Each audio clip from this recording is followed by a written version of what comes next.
which is a type 1, type 2, type 3, type 4.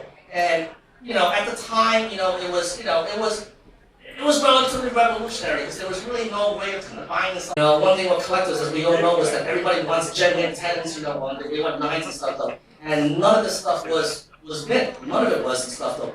Because these were photos, these were basically a medium that were made and manufactured to tell a story. And that story was, they were a byproduct of the news industry. And that medium was to tell the story of everyday life. And they were news service photos. They were meant to be handled by the photographer, they were meant to be handled by the photo clerks and the photo editors and published in newspapers and also in magazines and all. So none of the stuff is mint, and I told PSA at the time was, hey listen, you can go to all the fine art museums in the world, whether it be the Louvre in Paris or whether it be, the Met here in New York City or the Museum of Modern Art. And if you go look at the original photography session and you really look really closely, you'll see none of the stuff is mint. There's always wear around the corners and stuff though. So you were to grade the photos and stuff, the highest grade would be like a PSA 4 or PSA 3.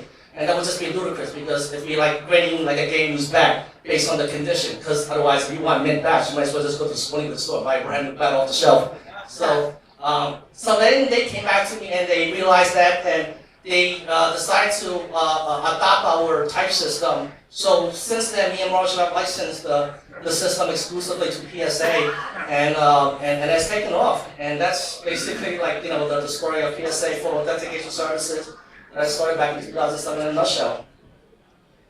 Obviously the whole hobby appreciates you putting those into the boxes, which we're going to get you, by the way. So if you were a little confused with some of the technical words he was saying, yes, we're going to explain all that in a moment. Right. But because you created the type system, and because collectors have learned it and followed it, and PSA has adopted it, it's taking photos that were once $5 in the 1980s. It's a good old days. To make it on 6 figures today. And a lot of that, yes, it is on scarcity, and it's a little bit of condition, right? It does play some part, even though there's no Absolutely. sale. But, the part, what really makes you said it was in infancy in the 80s. A lot of people would say it's still in infancy now. It's just getting its due attention today. And that's why we had you here, because we want to, other collectors who are out there that have heard about photos, maybe don't own one yet, or maybe you own a couple, but today you're going to explain in depth why they're collectible. Absolutely. And what I did was I prepared normally I do a presentation that runs about 2 hours, but obviously we don't have 2 hours, so I don't want to bore everyone. So what I kind of condensed it was about 15-20 minute presentation, and I took out several images that I think that will probably help the audience, because I always believe that to really learn about a topic, it's one thing where you can hear someone talk about it and stuff though, but I think that it's better if there was some sort of visual where you can actually see what we're talking about and stuff. Like, what is a type 1? I mean, what is a type 2? Is that a personality? Is that so that's what I hope to do in some of the illustrations that I have up on the slide presentation that we'll be doing. So real quick, just by a show of hands, who here collects type photos or owns, let's say, a type 1, type 2, type 3? Okay. Wow. So there's a few out here, but I would say that's probably less than half the people here. So I'm really excited, and I think the rest of the audience is. So without further ado, let's go to the presentation. Absolutely, absolutely.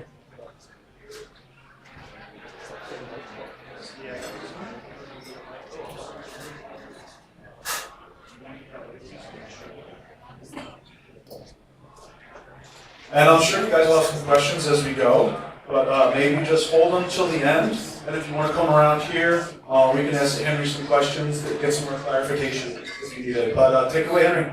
Oh, absolutely. By the way, I don't know, I thank everyone for coming out today, though. I mean, it's really exciting to see so many collectors out there. And, again, I want to give a quick shout out to John Brigandi, by the way. Where are you, John? There he is right there. So, putting such a fun event out there. I mean, this is just wonderful.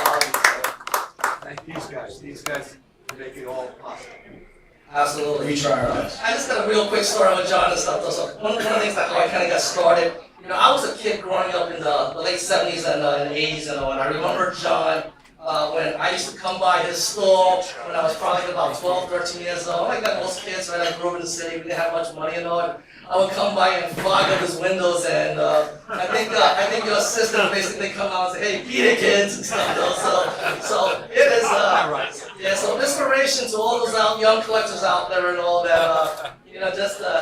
So. But tell how far long we go back, you and I. Oh, probably 82, 83 when John opened up the store, and John was the Brigandi name was always one that as kids and stuff, that we always thought they had the goods and We all. spent a lot of time in Chicago together. Absolutely. So good old days, John. Yeah.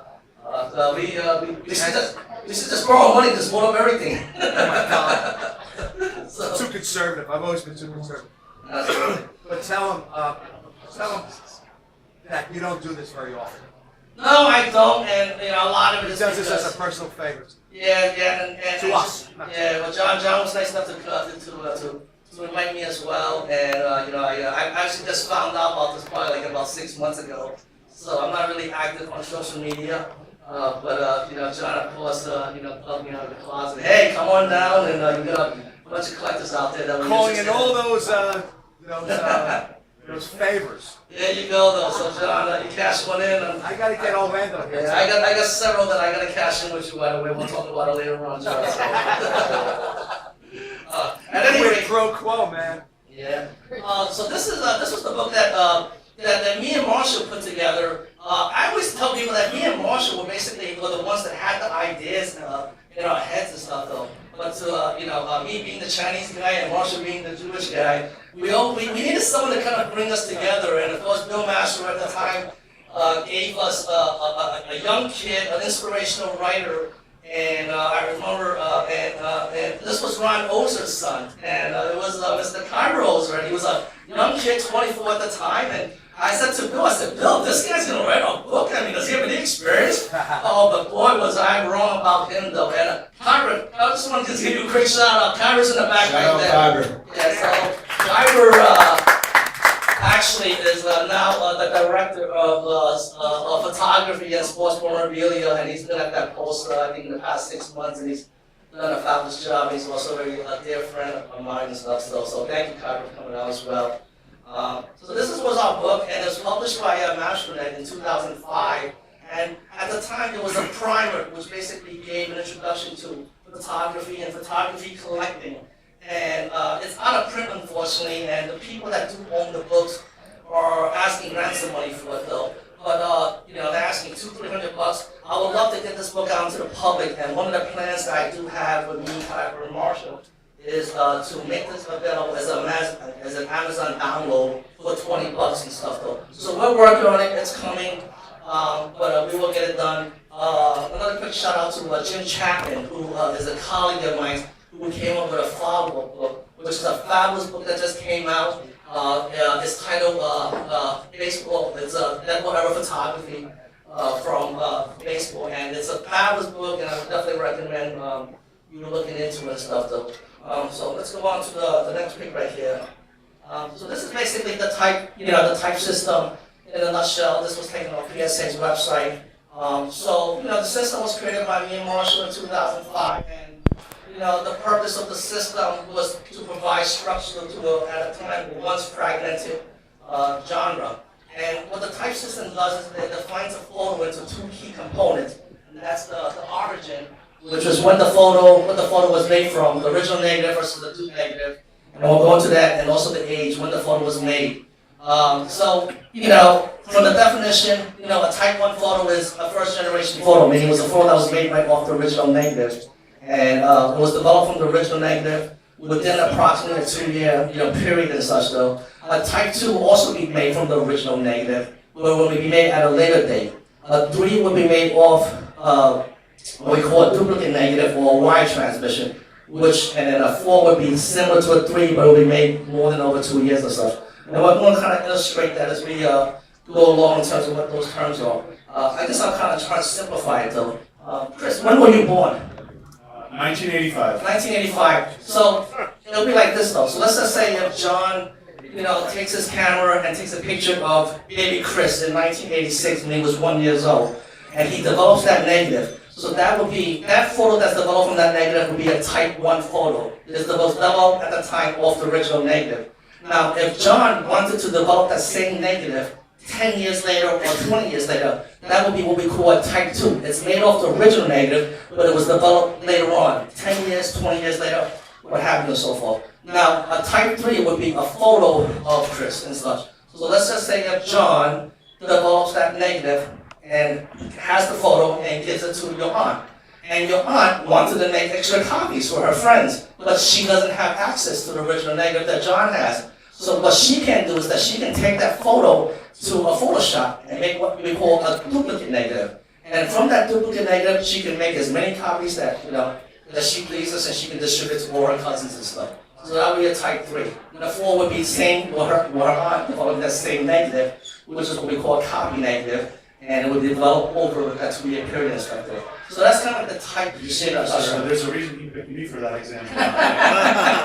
What does a Chris Brigandi Type 1 photograph go for? Oh, I don't know. I don't know. What do you think, John? At least $4. It's priceless, probably though. So. Mater just bid $4. Yeah.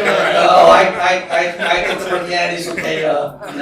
Not for sale. There you go, though. So,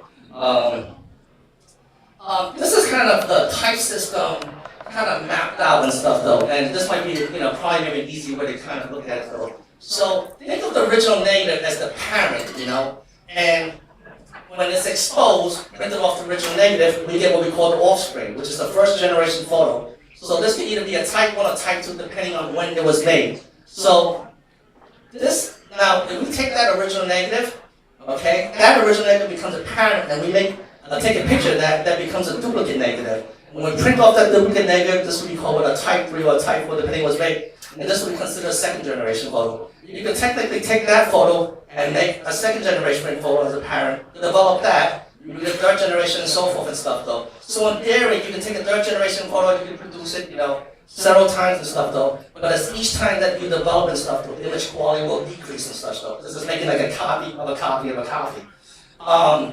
So the type system defines a photo by its origin. Origin meaning was made from a duplicate negative or an original negative. And then it also defines it by its age, meaning that whether it's a vintage photo, which is a type 1 or type 3, and then a modern photo, which is a type 2 or type 4 during a later period and such. This is a copy stand, and this is actually from Jim Chapman's book, Baseball Photography in the Devil Era, and this is actually a fabulous image though. It just kind of explains, what a dupe negative is though. So, this is from the New York Herald, and you're probably saying, well, why are they making dupe copies and dupe negatives and such? I mean, you gotta realize that this was at a time when there were no copy machines at all. So let's just say that if a photographer takes a picture of Walter Johnson, right, and they want to share this image with other newspapers and other bureaus that they have and such, though, that they want to print it. So they're not going to send the original photo or even the original negative. They will take a picture of that though, and from that picture will be a copy negative, and they will send a copy negative. And that, that location can go ahead and make as many copies as they wish and such though. This is how it kind of works though. So, this is a pretty famous photo of Babe Ruth and Lou Gehrig taken in 1932. And this is kind of two of them kind of, having fun with the camera. But pay attention to this guy right here. So this is a press photographer. Let's assume that he works for the Associated Press, right? So he wants to take a picture of Lou Gehrig. So he's going to take a picture of Lou Gehrig, and from his camera, he develops the original negative. So let's just say he develops this glass plate negative from his camera, and then when he prints it, this is a type 1 photo. This is a photo of Lou Gehrig. Now, let's just say that him working in Philadelphia, which I believe was taken at Shibe Park in Philadelphia, and the Associated Press wanted to send this image to their other bureaus, like say in Los Angeles or in San Francisco. So they're not going to go ahead and send the original negative, or they might send the original photo, but what they also can do is that they can go ahead and take a picture of this, which is a dupe, and this is how they would do it though. So they would take a picture of that photo, and from that camera will be called dupe negative though.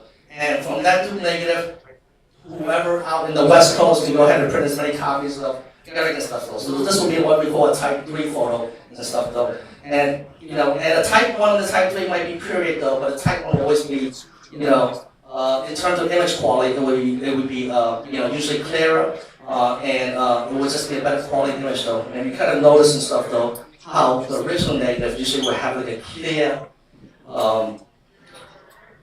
border and stuff though, and a blue negative would usually have a dark background. Because you gotta remember in photography, white becomes black and black becomes white and vice versa, and such though. So, and to tell if a photo is an original or too negative, again, that takes a lot of, usually you handle photos, you can usually see and stuff though, in terms of the clarity, in terms of, imperfections that are embedded into the duplicate negative that prints onto the original. So that's like a sample of that though. Henry, real quick, I do have a question. Yes. Is there a known type 1 photo, the photo that Ruth actually took straight on? Is there a type 1 version of that in existence? Okay, so Chris is referring to this Does a photo. picture from that camera exist?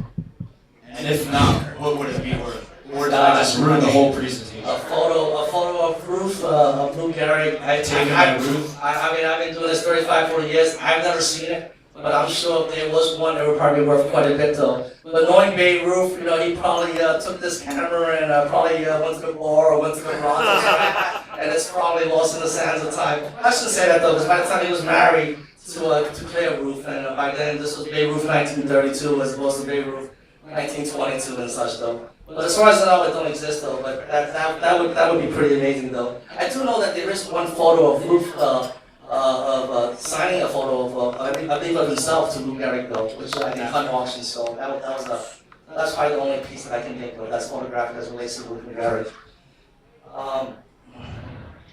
This photo right here is probably one of my favorite photos being a Yankee fan. This is the first photo of Babe Ruth in a New York Yankee uniform. This is literally the birth of the curse of the Bambino. This was taken on March 4th, 1920, and this was when it was Ruth on the first day of spring training, and it's in a way it's kind of incredible that an image like this that still exists. And one of the things obviously is we all know Yankee and Red Sox history. I mean, this was basically the image that kind of it's like the first appearance of Ruth as a Yankee. And I think from a value perspective, the market has started to recognize a lot of the early images of many of these players or first appearances, and that's where the market has really taken off and such though. And I mean, in the comic book world, I guess this would be kind of like the equivalent of. I don't know how many of you out there collect comics, but it would be like kind of like a Detective Comics 27, the first appearance of Batman, or like an AF-15, Amazing Fantasy of Spider-Man.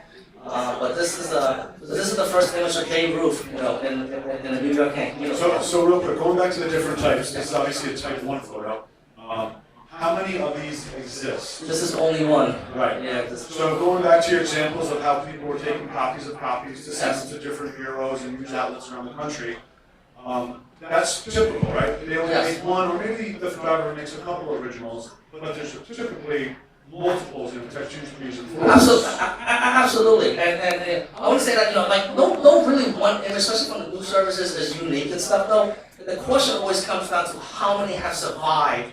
And, this is the reason why news service photographs in general, and I believe that, there's a great potential in terms of value and stuff though. Because again, going back to what I was saying, none of this stuff was made for public consumption. It wasn't like baseball cards or even pinbacks or pennants or publications that were issued to be collected and all. I mean, these were things that were made as a byproduct of an industry, the news media industry. And a lot of it, over the years, first of all, when they made them, they probably only printed anywhere between 5 and 20 copies. Just enough to send them out to their subscribers and stuff though. And over the years, a lot of the stuff got lost, stolen, squandered and stuff though. But what really put the hammer into a lot of these news services is the digital age. In the 1990s, that's the period that I like to call the Great Purge and stuff though. And you have all these great news libraries, whether it be the New York Daily News, which is not far from here, or whether it be the Chicago Tribune or the Chicago Sun-Times. when the digital age came, what happened was that it allowed a lot of these newspapers to digitize everything. So, let's take, for example, a newspaper that had anywhere between 2 million, 3 million photographs that they've collected from 1900 to 1990, right? When the digital age came, back then, like, let's say they wanted to do a photograph, they wanted to do an article on John F. Kennedy, and they wanted to do an article about John F. Kennedy and cigars, right? So what they did back in the day was that they would actually have to go to the news board, the archive, go to the K section, go to the Kennedy section, and then look through all those photos that show Kennedy smoking cigars. And then they would have to find which one's the best. And this is very time consuming and stuff, especially when things were needed in the time fashion in the news and paper industry though. But when the digital age came, this allowed images to be scanned, and instead of having a whole warehouse full of photographs, you could now then have everything basically in a briefcase of floppy disks and stuff though. And if you tag metadata to it and stuff though, so if you have a Kennedy photo, and each one that was scanning, they would tag Kennedy, 60s, president, cigars and stuff though. So when a writer wanted to have an image of Kennedy smoking a cigar, they can just go right to the computer, type in Kennedy cigar, boom, bam, bam, bam, bam, bam, right there, and they can pick out which one. And this was incredible for a lot of newspapers. So they said, why do we need all these photographs and all? I mean, first of all, they occupy all this space in the warehouse, and it takes up so much. It's the rent they have to pay, the insurance, not to mention a lot of this stuff was a fire hazard as well, though. So what they did was that they destroyed all the stuff, though. They literally burned it and all that stuff, though. There are stories of the New York Daily News, which had their archives. The New York Daily News, by the way, is on 42nd Street, which is about half a mile from where we're at, And they got rid of a lot of shit and stuff, so it was just amazing. And I knew friends, and I was there too. We were dumpster diving and stuff on the stuff. I mean, holy, this stuff was free. So, we were finding, transparencies and that. It's like Mickey Mantle. Oh my gosh, it's a Babe Ruth. And it was amazing. And they didn't want this stuff though. This was back in the 1990s and stuff though. And there was really no need to have, this massive, room of warehouses and stuff though. Now they have everything digitized and stuff though. And in my guesstimation, I believe that there are approximately probably 80 to probably 85% of all the stuff was completely destroyed. It was gone and stuff though. So in the 1990s, when I started realizing, hey, you know what? There's not a lot of this stuff out there. And that's when, I had the foresight, fortunately. I mean, I wasn't really good in terms of picking stocks, but when it came to photos, I had that sixth sense that I knew this stuff was going to be good stuff, though. So, knock on wood, thankfully, I was one of the early guys that got into this stuff, though. So. What is this photo worth, Henry? This one-of-one Ruth Stadium. It's very hard to say, right? I mean, when you're talking about items like this, it's the only one in the world. I always tell people it's worth what two people are willing to pay, right? In an open auction, you need the high bidder and you need the underbidder, right? It always takes two to dance. I would never sell it though. I mean, the photo, the photo's actually not too far. There's a probably good mile away in the safe deposit box, but I'll probably hold on to this and. To give people a quick idea, what's like the public record of a photo sale? What are we talking here? Public record, I think, is probably about 550. I think it's a Thai cop photo that was used for the 1914 Cracker Jack. So $500,000, and that's not even the best photo in existence. Exactly, and it's a great photo. Don't get me wrong. I know who owns it as well, though. But a lot of this stuff, well, not a lot. I know of many transactions that have happened for well over 7 figures. And I personally was mostly involved as a broker and stuff, though. So there are a lot of big money coming into the space, though. And I mean, I work for PSA, right? So my thing has always been that that we still have a lot of room to grow. Even though I've been running PSA for authentication services since 2007. I still think that we have a long way to go and stuff though. Because when you look at how many photos are still out there, I would say probably about maybe about 10 billion photos. Now granted that not all of them are worth authenticating. But even if you take 1% of that, of 10 billion, that's still a big number and stuff though, right? And even here at PSA, we probably want to authenticate probably, maybe 250,000 photographs, So there's still a lot of room to grow. I always, I always bug, my chairman and my friend Matt Turner, right? Saying that, yeah, we could, take this to the next level. We can, because there's a lot of potential out there. And if this was a baseball game, being the first inning to the ninth inning, I would say we're probably in the top of the third right now, though. So there's still a lot of potential, and I actually believe that a lot of this stuff is art. And it's kind of like with comic books, where comic books had a market, but it wasn't until original art really came upon and stuff, though. And that has overtaken that. And the guys at Heritage Auctions can attest to that and such, though. And a lot of these pieces they're very limited to begin with and all. And as you see a great image, if you don't buy it, it's going to be gone and stuff, though. Tell everybody what the population, general population. Alright, so John wanted to know the general population of a Type 1 photograph. And that's very hard to say and stuff, though, because some photos were issued in larger quantities than others.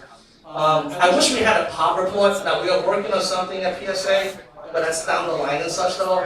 But in general, like some photos, like some of the team issue photos, for example, these were photos were issued by the New York Yankees, the Brooklyn Dodgers, and some of the team issue photos, they would send them out to the media, so you would have, say, like the Brooklyn Dodgers, they would, have, picture packs, that would, not picture packs, they would have the actual media photos that were taken and sent out to, various media outlets, whether it be the New York Daily News, the Brooklyn Eagle, the New York Post, or even the Philadelphia Inquirer and stuff, though. And certain years are rarer than others and stuff, though. There's really no general in terms of what's rare and stuff, though. If you collect it and stuff, you probably have a general idea. I'll give you an example. The 1949 Bowman photo of Jackie Robinson that was used for his rookie card. That was a team issue photo. It was issued by the Brooklyn Dodgers. There's only been two known Jackie Robinsons, and it's the one that was used for his 1949 Bowman card. And I believe when that photo sold about 3 years ago, it sold for $200,000. Today it's probably gonna sell for a lot more than that, though. Probably 3-4 times that.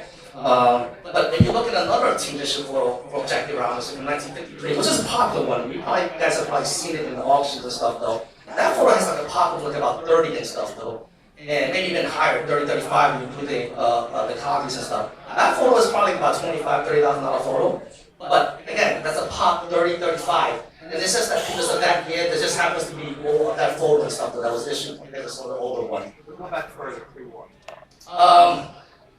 My friend Jim Chapman, who wrote the book, the latest book on photography, his estimation and our estimation was that there's probably anywhere between probably 5 to 15 pops. Most of the photos, as a matter of fact, are probably pop 3 or less. So, yeah, I mean, it's one of the things where, if we can do some sort of price guide and stuff, though, which is what one of my goals here at PSA Studio is to do some sort of like an SMO, a sports market report, but we're doing like a photo market report. It's kind of, I mean, the data is out there, right? In terms of like, to see what every Babe Ruth certified PSA put up so forth. But the problem is that, you have to go to every individual auction site and stuff, though. So we just need someone to kind of mine the data and stuff, though. So if someone wanted to enter the market, and they say, hey, I want to see what a Babe Ruth photo is so forth. So they type in Babe Ruth photo, and then boom, boom, boom, boom, and you'll see all the photos and stuff, though. And it gives them like a comparison. There's one thing that I always believe that, when someone enters a market, whether they be an investor that wants to come in and spend a lot of money, or whether it's a beginner that wants to come in, everybody wants a data point. They want to have some sort of information, some sort of reference. So, some guy that wants to buy a photo of, of Sandy Koufax, right? And it costs $1,000, right? But there's really nothing they can reference unless they can go to like one of the auction sites that have sold an item and stuff, though. But if we have that somewhere, I think that would be great, though, right? Yeah, I think that's the biggest difficulty people here and people who collect in general have is to take one photo. Are there 3 of them, 1 of them, or is it 15 or 20? And I think that's why you're saying before that we're the top of the third of this 9-inning game. Because once this data does come out, right now, the only people that really know this are like hardcore collectors and obviously experts like you. Right, very true. But it's leaking out slowly. But yeah, once we have more data points, like you're saying, that's when you're going to get later in the game, and that's probably what you mean when the prices are we're going to see. Yeah, no, absolutely. Let me just move on right here. So this is a photo of Babe Ruth, right, as we talked about. And these are your typical markings on the back. This is what they call a caption that was written at the time, which explains it. This is a press stamp right here from that date and all. Again, this is caption from Underwood and Underwood. And it reads, baseball's Boston's home run king now bats for New York. And it talks about Root coming in, and he's being the highest paid player. His salary was $20,000. I mean, how could you imagine? $20,000. I mean, I think Mike Trout gets that probably in one at bat probably. So, yeah, and then it has the date and everything and all, and of course the file information, the issuer. Now, let's just say the caption wasn't there. Like, how do we tell if it's how do we date these photos and stuff though? And again, we're not going to like a really in depth into it and such because that's probably like another session in itself though. So we have what we call a fossil record of the stamping and stuff though. So this was issued by Underwood and Underwood, which was one of the prominent news services of the day. And what we do is we match this up to what we call a fossil record that we assemble over the years and all. And this was actually something in 2005. Guys like Jim Chapman has really taken it to the next level. And since we published our book in 2005, we would do a new one. It would probably be 3 times as thick as well, though. I mean, that was 367 pages, and we'll probably do one that's probably 1,000 pages and all. One of these days, I guess, when we have some time. Again, this is more about the news snappings and all that stuff though. So this is international news. International was started by the media tycoon William Randolph Hearst, and this was an example of a 1909 to 1910 stamping, a 1912 to 15, and so forth and stuff. And you can see the styles evolve over the years, and the addresses as well, and all that stuff though. And there's a lot of photo guys out there, photo nerds, where we actually find the back of the photo more interesting than the front of the photo. And even when I look at photography collections, I actually flip it to the back and stuff though. And anything that I don't have, I always like to capture the image and keep it on the back on the database for PSA and all stuff though. So we have like extensive fossil records of some of these news services. And another way that they take a photograph is by the paper itself though. And that involves paper analysis. That's what my background is in. And what we do is that we use electronic microscopes, 200, 300 times power stuff though, and we analyze paper fibers and stuff though. That's also one of the reasons why here at PSA is that we don't do anything that is mounted. Because when it's mounted, I can't see. So if our scopes cannot see the back of it though, we can't say it is though. And one of the problems in this industry is with photography is that there's been a lot of bad photos that are mounted. Back in the 1900s and before, a lot of the photos were very thin. They were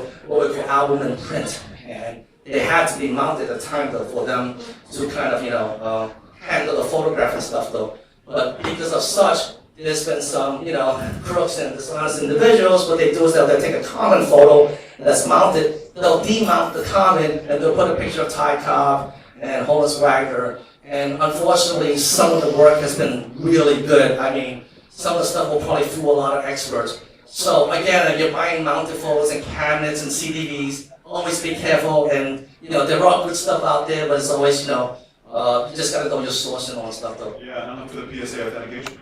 Yeah, exactly. And that's one reason why, again, I love cabinet photos and CDVs, but it's just hard for us to authenticate because without seeing the backs, because you're not going to beat a 200x microscope, for now, right? I mean, maybe later on when, when some of the more powerful printers come on and they can beat, if they can beat the system, but, and they can replicate stuff, at the 200, 300x molecular level, then we're in trouble, right? But back then, people can do that and stuff. They're going to be counterfeiting money. There's no sense in counterfeiting a Beirut photo. There's no sense in doing 10 of them because you still sell all 10. But if you could counterfeit currency, that's a different story though. So I'll try to move along here and such. We're going to head to show and tell in about 5 minutes. Okay, absolutely. So I'm gonna go real quick right here and such though. So these are some of the 3 great photographers that I use examples of, and some of the cameras they use, and you can see how bulky they are. This is Ansel Adams, who's probably regarded as probably the greatest photographer in any genre. Ansel Adams was a photographer who shot the West, and he is obviously widely regarded as the Babe Ruth of was photographers. I took these photos because I just like the cameras and stuff though. This was like the typical camera that a lot of news services use. This was a speed graphic camera, typical of the 1940s, 1950s. This was the workhorse. This is Barney Stein, who was the official photographer for the Brooklyn Dodgers.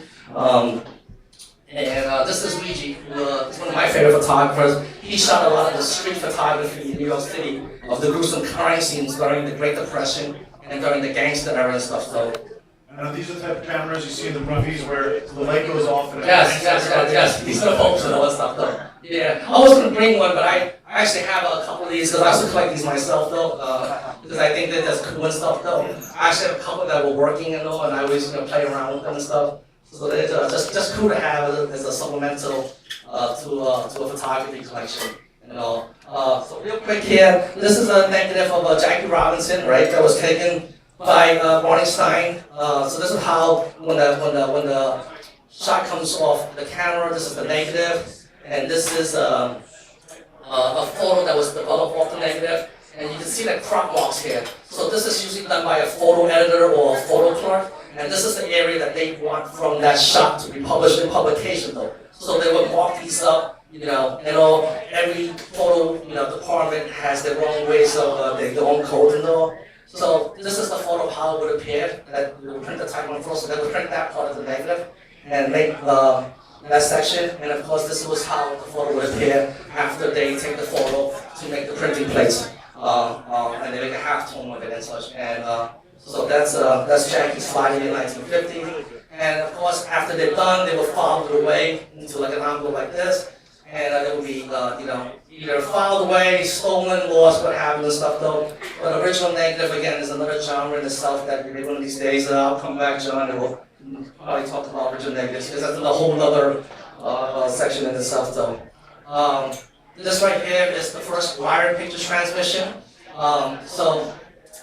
This was done by Ernest Hummel, who is credited for transmitting the first picture by wire. When I say by wire, that was done through telephone lines.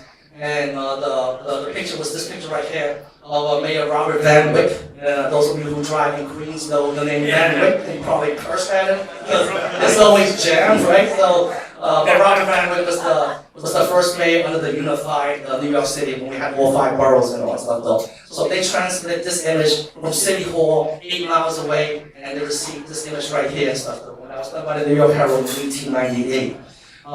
This is the first wire photo transmission. So before, when they were transmitting images, they were actually transmitting drawings, woodcuts as we call it though, and stuff though. But it wasn't until 1924 when they actually transmitted an actual photograph though. And that was done by the engineers of AT&T, and the image that they transmitted was a picture of downtown Cleveland to New York City though. And this was the image right here and such though. So this image was transmitted to New York City, and it took, at the time, it took 2 hours for it to go from Cleveland to New York City and stuff though. One thing you'll notice is transmission lines and such though. So kind of think of this as like the early fax machine of the day. Those who were around in the 80s and 90s will know what a fax machine was. A lot of you watching who grew up in the 2010 say, what the hell is a fax machine? Well, just Google it though. So, and of course, these lines would get thinner and thinner as the process got better and stuff though. By the 1950s, they pretty much perfected it where it was difficult to see the transmission lines. Now, this will be wire photos on definition. It is a type 3 because it's not off the original negative. It is actually off a wire transmission. But one thing with wire photos is that you will always be able to tell a wire photo is because they will have transmission lines either running horizontally or vertically and stuff though. You might not be able to see on 50/60s example because a lot of those images are really well done, but they are there though, and you take a regular 10 times, 20 times, you'll be able to see it though. This is so in 1935 was the first time there was actually a wire network, that was started by the Associated Press. And this was basically a network that was able to transmit photos from New York to various areas around the United States. These were the locations that they had and such though. And back then it took 2 hours for the Cleveland one, and about 11 years they were able to transmit a photo from New York City all the way to San Francisco in 8 minutes. So what happened is they took a picture of a guy getting shot here, in New York. They were able to rush that into the office and then transmit that to San Francisco. 8 minutes, they would have that photo and such, though, and they were able to put it into newsprint publication, though. So this is Luigi right here taking a picture of one of his crime scenes, and this was when they developed the negative. And you can see, there's nothing glorified about being a photographer back in the day. This is actually like a makeshift darkroom and stuff, though. And this looks like it was done by one of the staff photographers, who shot, in the streets and stuff. And they had to get the image out, though. They were probably even just doing the hotel bathroom and stuff, though. And develop the image. What you really needed was a sink and the right chemicals. This is what we call the teletype. So this is the secretary that would type the story of the image. And these are the teletype machines. These were the ones that United Press International used. These were called the unipressors. When I did my book, I had one of the great pleasures of interviewing a lot of these old timers that used to work at UPI, AP, and these people took great pride in a lot of their work. And it was one of the things that left me very humbled and stuff. They told me how things were done back in the day. This is a real simple example of the process itself, though, going from original type 1 to a wire transmission, though. So this is a photo of Mickey Mantle, Willie Mays, and Hank Aaron. And this was actually the teletype that the secretary would type and stuff, though. So this is a type 1 photo. They would basically take this and tape it on the side, right here. So this is one of a kind. There was a post on Net 54, which I don't know if you guys read. They say, how do they know this is one of a kind? Trust me, these are one of a kind. This was done by UPI, the secretaries. It has all the pertaining information and such, though. And they would take this and transmit it onto the machine. And then they would put this onto the wire machine, and on the receiving end, this is what you would receive, which is the type 3 wire photo and such. So again, this is the wire photo. This is the type 1 that would be placed on a drum. This is a revolving drum, and a light beam would read basically the information, and it would be transmitted. So this is what they call the transmitter. And it will go through telephone lines, the operators, and in a matter of seconds, presto, on the receiving end, this is what they receive, and that's the wire photo in itself, though. This is only a view of the receiving room in the UPI. This is a portable transmitter. These were very popular during the Vietnam War. They would actually take these onto the battlefield and stuff, though. They would take the images, on the wall, and they would basically just transfer it right to the telephone, in some tent or some army telephone and such, though. And the digital age appeared in the 1980s. This is the digital transmitter, and this is one of the last wire machines that they had by UPI. And then when the digital age came and they had the satellite networks, there was really no reason to even undo this because everything could be just transferred by computers. Real quick on these. These are basically I call these my 6 C's of photography collecting, and it's this is what I usually look for. That I think that makes a great photo. Content obviously is the who, the what, the subject matter. Clarity, which is the details, how sharp is the photo, how focused it is. Contrast has to do with the pop.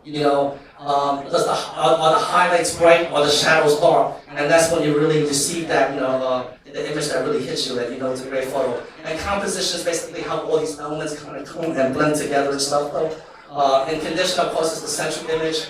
And again, with condition, it's usually not, it is important and such, though, but what collectors want is that they'll accept a little corner wear and edge wear, but they really want the central image to kind of be unaffected and stuff, but that's very important. And of course, classification is the type. What's been going on here, these are 2 photographs of Lefty Gomez. It's which one of these are better, and I think most people will probably say the one on the right and such, though. And as you can see, this one has great contrast, it's pitch dark and stuff, though. This one has what I call a lot of noise and stuff, though. So this was taken by a press photographer, this was taken by a professional, and of course this was a work of Charles Collin.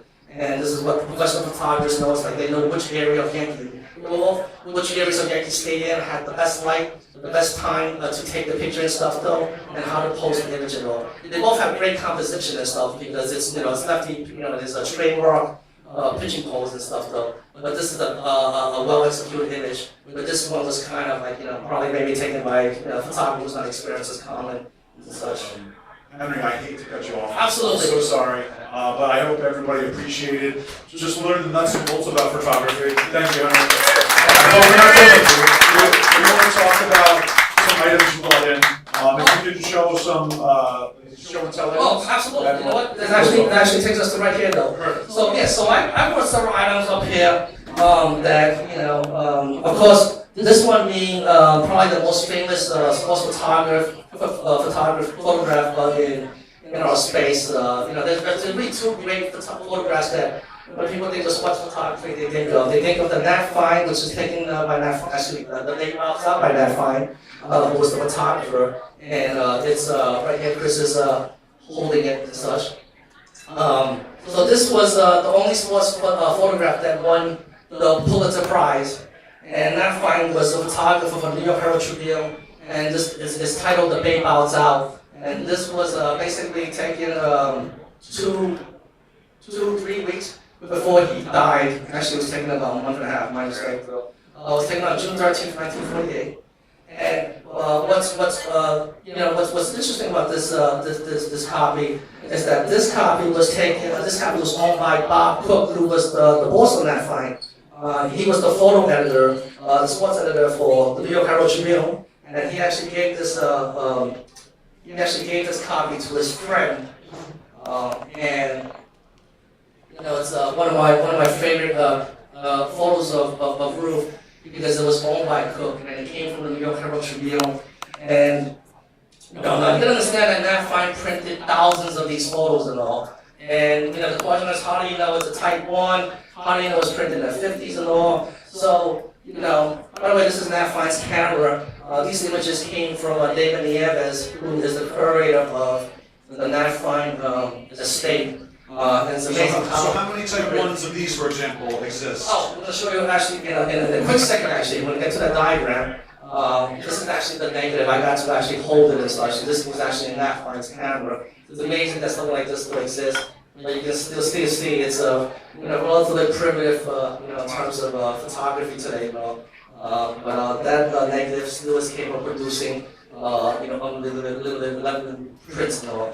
This is the Nat Fine Pulitzer that he received. And again, very primitive, just a standard piece of paper that was signed by the president of the trustees of Columbia University. At the time they were involved in handing out the Pulitzer Prize. Now this is an analysis of the Nat Fine photos. Now Nat Fine probably printed thousands of these though. What we call a true type 1 issued in 1948, there are approximately 20 to 25 copies. The value is anywhere between 75 to 100,000 retail. This is a type 2, which is a photo that was printed off the same negative, but Nat Fine printed these in the 1950s. The approximate copies are probably 100 to 150, values about 120. This is a type 3, which is the photo that was syndicated by one of the subscribers, and this is, I believe, is an Acme News Pictures copy and stuff though. So this is actually a copy of the original. These anywhere between 100 and 150, 3 to 5,000. And these are various ones, type 4s. This is a type 2 from the 60s, this still value about 2 to 3. This is one from the 1980s to 2000, there's about 1,000 plus of these. And they actually still print these and all. Through the New York Times, they cost like about $200-300 and all and such though. But again, the prices really vary and such, in terms of, but the price always comes down to, when it was made and how it was made. This is like the back stamping for the photos and stuff though. Aside from the paper, this is how we get to see which one is an original and which one is not. This is the stamping on the back, which is the 45 to 49. So a type 1 would have to have this stamp that was used at the time by the New York Herald Tribune. These are stamps that were correspond to various periods and all. It could be a 1 or 2, and it comes down to the paper and stuff though. Last picture I just want to show is this photo right here, because we have to have a Jordan in every presentation, right? So this photo is from probably one of Michael Jordan's greatest games, definitely one of his most memorable performances. And this was the flu game, So this was the game where we all heard the stories where Michael was so sick he couldn't even get out of bed that morning, but yet he was able to torture the Jazz and their fans with 38 points to a Game 5 victory, which led to another championship. The interesting thing about this photo is that this is a type 3 photo, And this was actually the actual photo that was used for the Chicago Tribune on the front, page of its paper and stuff, though. This kind of Queasy does it, though. And this is a type place of it because it's a digital photo and stuff, though. So by then, they didn't print off original negatives anymore. This was the digital age now, where they would just basically use digital cameras, take a file, and print it. So this is where, type 3s are worth collecting. I mean, first of all, this is a one-of-one. There are no type 1s that exist. They never printed a type 1 and stuff, though. So, again, sometimes when a 1 is not available, 3 is always the next best thing. And on the back of the photo, you can just flip that back real quick, though. So you can see, basically, the markings on the back and stuff, where it was, printed and such.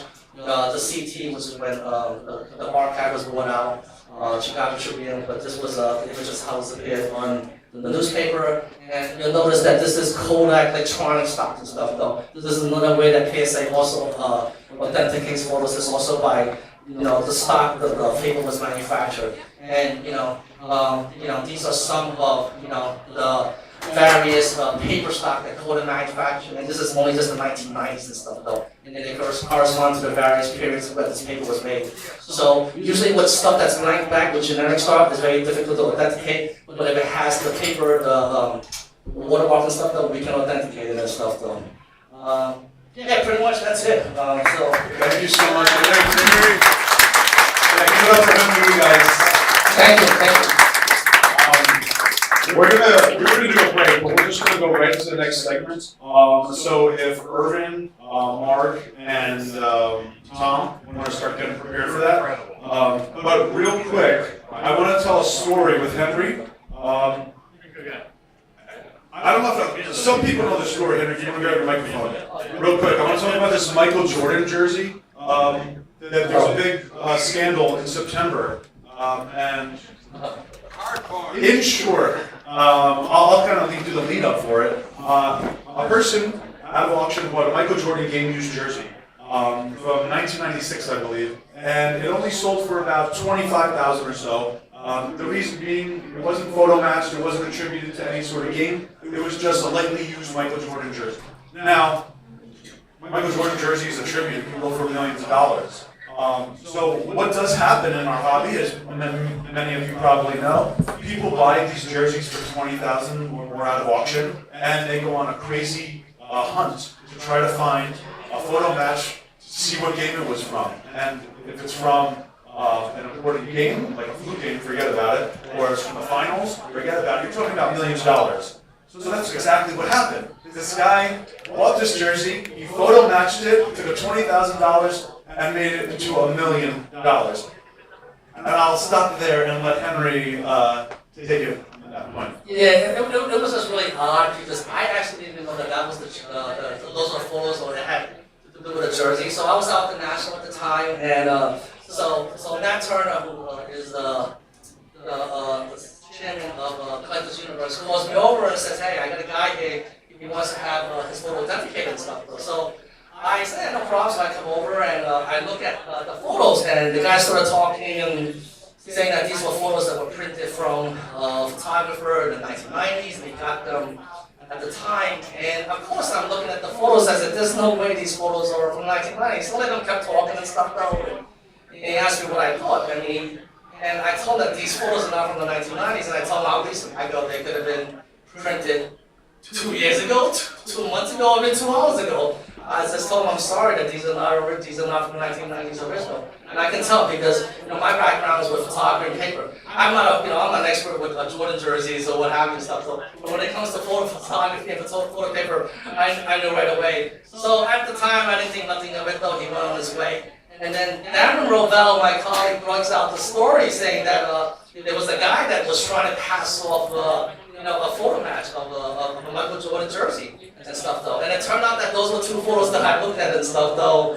And I told Darren that those photos I knew right away, they couldn't have been from the 1990s. They were printed recently and stuff though. And that's one of the things with what they do right now with photo matching and all. Just like a quick, kind of the warning and stuff though. So what these companies are doing is that they're not actually photo matching. What they're doing is that they're image matching though. So they're not actually taking an actual Type 1 photo and matching it to the jersey. They're taking a digital image from whether it be from Corbis or from Getty and stuff though. And when you're trying to match an item, an artifact, a dangerous item, with a digital image, it's dangerous simply because the digital image can be manipulated and such though. So in other words, you can take a digital image and what is not on the artifact, but is on the image, you can take it away from the image. And what is on the artifact, but not on the digital image, you can add it and stuff though. Whether it be like a stitch mark or war stain, back marks and heat marks and stuff, you can add that into it and stuff though.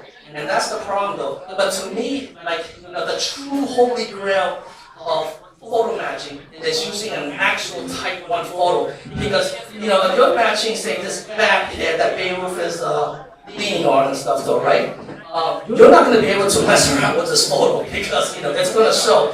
But with a digital image, you can do that though. Again, there's a whole industry that's built on it and such though, and understand that it's really literally impossible to use an actual type 1 photos to match artifacts. But I do believe that in the future, that any artifact, any dangerous item that can utilize a true type 1 photo to match it, I think that's golden and stuff though. So, Yeah, and to be clear real quick, he did get this authenticated by a leading authentication company, but they didn't photo match, even though it's a photo match, but it was an image match. They said, yeah, the photo here that we're holding looks like the jersey here. Right, exactly. So it must be a match. Of course, what this individual did was fraudulent, and he manipulated the digital image to make it. Right, exactly. But I do want to say that there are a lot of companies out there, there's a few companies, I should say, a lot of experts out there that do great work in terms of photo matching or image matching, right? But just be careful, that's what I'm saying, so. We were, Chris and I weren't sure if we were going to bring up the story. Obviously, a lot of people here know about the Jordan jersey over the summer, but this is a positive event. We don't want to shed a negative or shadow over the hobby, but it is current events. And the most important thing is that it shows how necessary third-party independent authenticators like Henry Yee are for us and this hobby as collectors, dealers, whatever it may be. We need you guys, we need you, and Henry Yee, everybody. Thank you very much. Thanks again, Henry. We really appreciate it. Henry!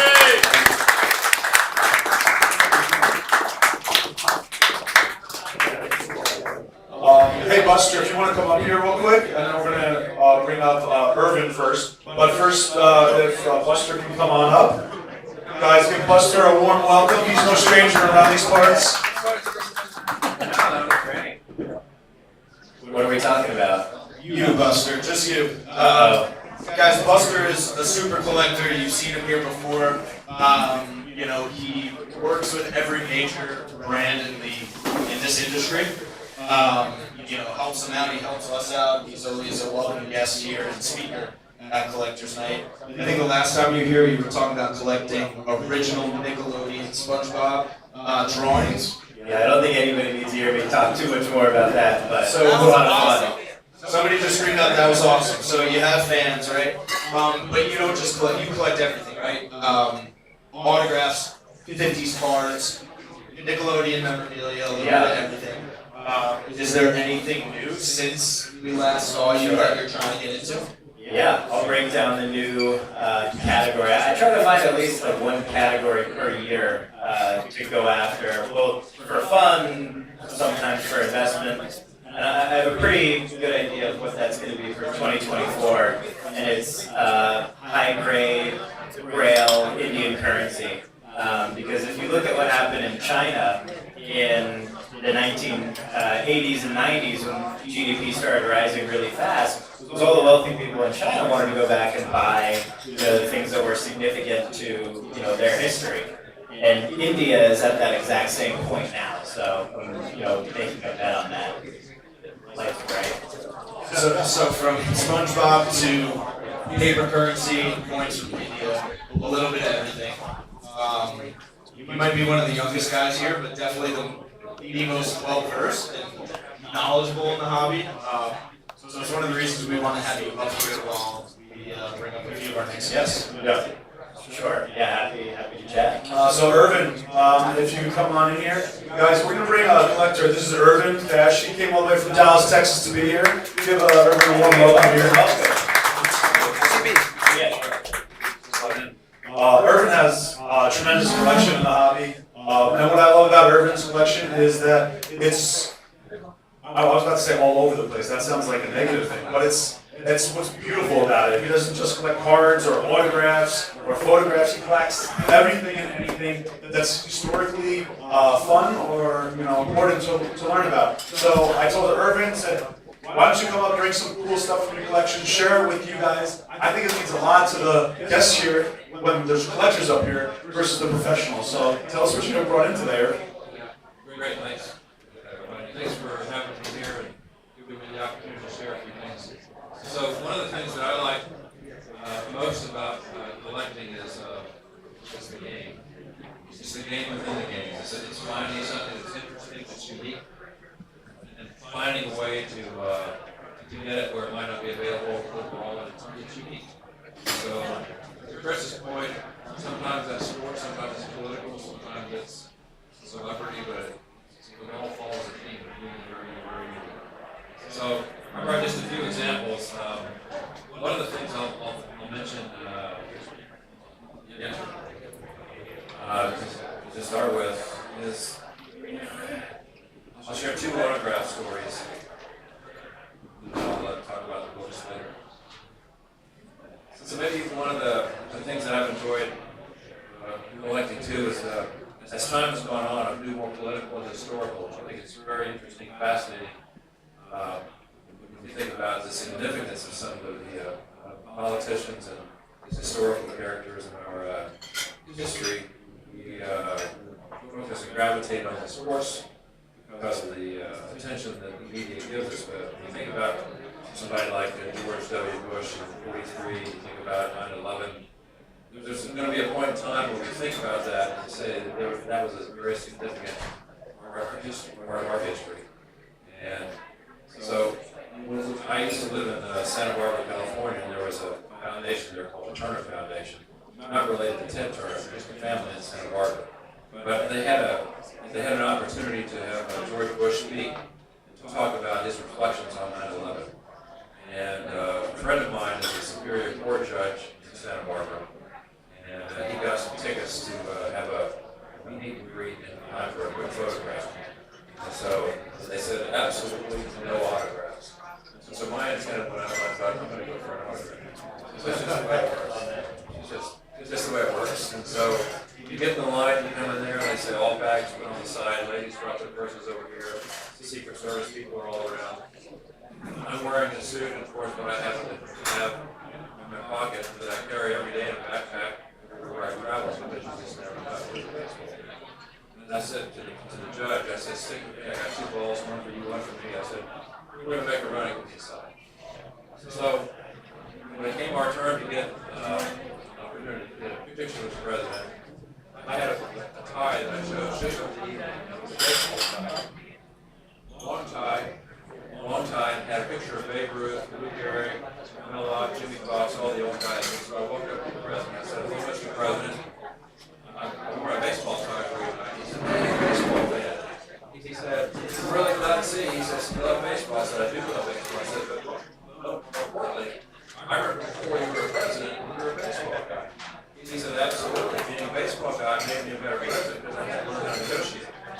And I said, well, I really respect that. And I said, I love what you've done for the country. And I said, I know we're here to get a photograph, but I just happen to have a baseball. And then, 3 or 4 people immediately, absolutely no autographs. He says, no. He said, he's a baseball guy. I'll sign him a baseball. So he started signing the baseball. I said, you put me 43 on there? He says, I'll put you 43 on. And so, this is the ball we're talking about right here. And I was very happy to have it. And immediately after that, time for the photograph. So for me, it was important to get the picture of the baseball and photograph.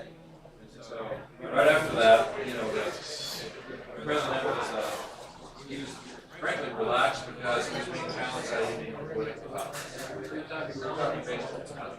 He let us guard down a little bit. Yeah. So I think that at least in the description, so I said, Mr.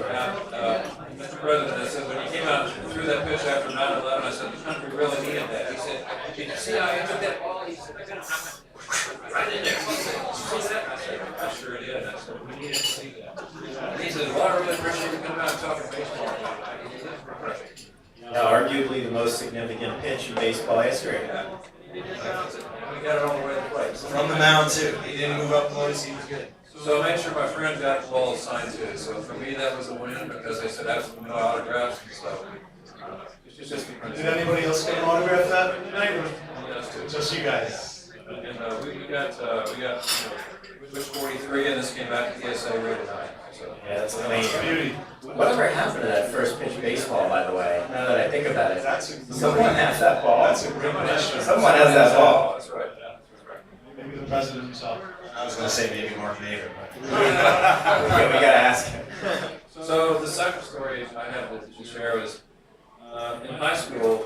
I lived in Birmingham, and I was really fortunate to have some early impression of Bo Jackson back in his early days. And as time has gone on, we moved to Kansas City. I was there the first time Bo Jackson dressed out as a Royal, even before he was on the team per se starting. Just a summer dress out. I just always enjoyed his career. Had a chance to meet him several times. Found him to be a very interesting person, an introspective person, and very, frankly, in his own right, humble person. But one thing that was always curious for me was when I was in high school, he was known as Vincent Jackson. He was not known as Bo Jackson. And then, of course, the world knows him as Bo Jackson now. And so I had an article from the Birmingham News in April 1980 that I had printed out. It talked about McAdory's High's Vincent Jackson has a great future as a high hurdler because he was a track star. He did baseball part-time, and we only talk about that every story over here. He just didn't really do that as part-time. He got approval from his track leader. So recently, He would have been a great hurdler, obviously. too, yeah. Pretty good at anything. Yeah. So recently in Kansas City, I saw that he was going to be there signing autographs, and I met him before. I thought, this might be the time to take this piece up. And so I asked him, and I'll show you in just a moment what it is. I asked him, I said, I've got this article here that I've saved from 1980. I'd be interested if you would sign it Vincent Jackson, because it talks about McAdory's High as Vincent Jackson. And he immediately goes, I haven't signed Vincent since I was a boy. He said, I don't sign that, I signed Bo Jackson. I said, okay, I respect that. I said, I wanted to share this with you though. And I said, you might enjoy seeing this. And he said, okay. And he just spent time with a line of people, 30 people behind me. I bet he spent 90 to 120 seconds just reading the article. And he said, I haven't seen this piece in 40 years. He said, I just love this. He said, I remember this. And he said, I appreciate you bringing this. I said, well, I thought I might be the only one you see today.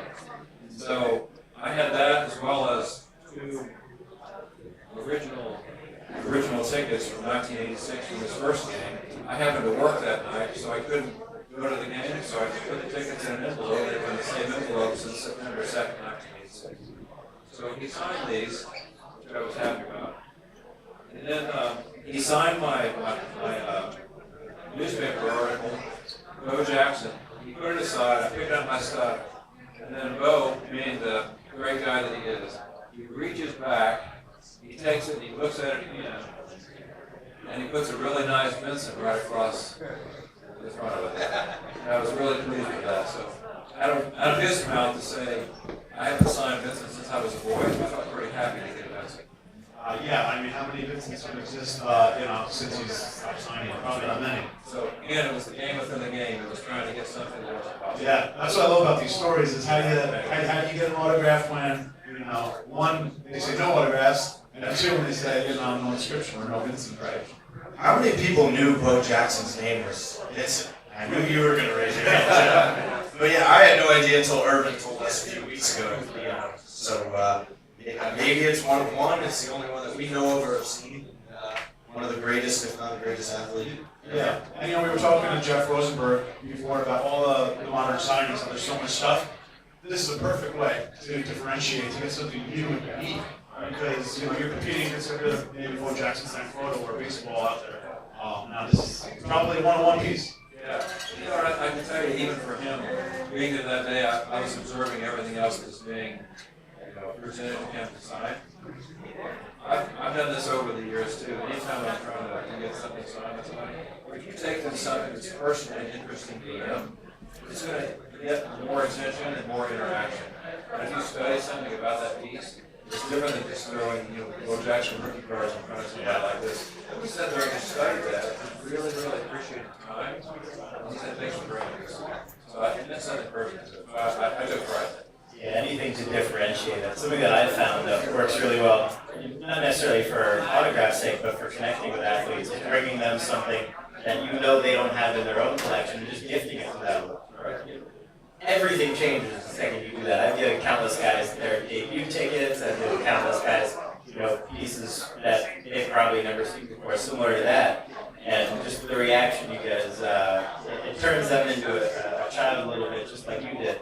And anything you're trying to do with that, person, therefore, just became much more likely to happen. So I love, applying that here. Master of psychology. Guys, thank you everyone for bringing us. Yeah, let's do just one thing. I'm sorry, we got to. Yeah, sorry. So I'll be really quick. So the other thing I mentioned is I like historical elements that you do. So I'll just be real brief and just show the examples and not go into the story. But you see, this one is Pitching in a Pinch is by Christy Matheson, and inside the front cover is a pretty nice signature of Christy Matheson in his hand, and also dated June 3rd, 1912. So I was intrigued by the size of the autograph and the fact that it's not on the plate, it's on the original page. And there's been a lot of controversy about, whether things are authentic or not with the plate, but I think when it's on the book, it has all the certification, so I feel very happy about that. I just want to share that with the group. Yeah, if you don't know, Christy Matheson is one of the toughest autographs for vintage baseball. Anything is basically a $20,000 and up value for Christy, and especially for a 9 book like that. And Albert Einstein, he's known for theory of relativity. So, and I came across the book of compliments of my friends on the relativity. This is the first American edition.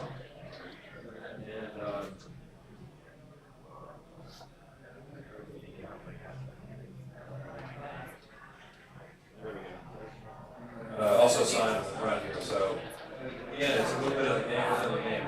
Finding the book's one thing, finding the signed first edition of Albert Einstein. Yeah, that's an incredibly rare piece. Tough autograph, but the relativity book signed by him. Yeah. And then the last one here, Jackie Robinson. This is the first edition, 1960. Also, it's wait till next year. And you see, there's a nice inscription there. I won't read it, but you can see anything like that. I don't know. I just find it really special. Process. Both historically and baseball wise. Thanks for sharing, Irvin. Thank you. All the way from Dallas, Texas. I really appreciate you bringing us to the pack. Thank you. Very special. All right. We're going to bring Tom Palafroni. There he is. Guys, welcome Tom Palafroni. He came from Florida to be here. Thank you, Tom.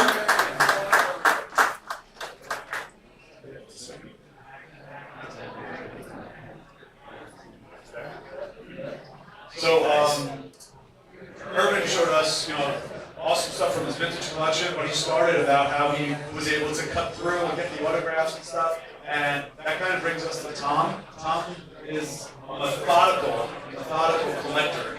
And the way he attains things, I guess I'll let you take the story away here, but you've collected some awesome items in very strange ways. Well, I appreciate it. But yeah. First of all, I'll say that this piece in particular that I'll show, I was actually kind of a little bit uncomfortable even showing, believe it or not. I think you might understand why I showed it to you, because if I had known, I'm on the lead list here.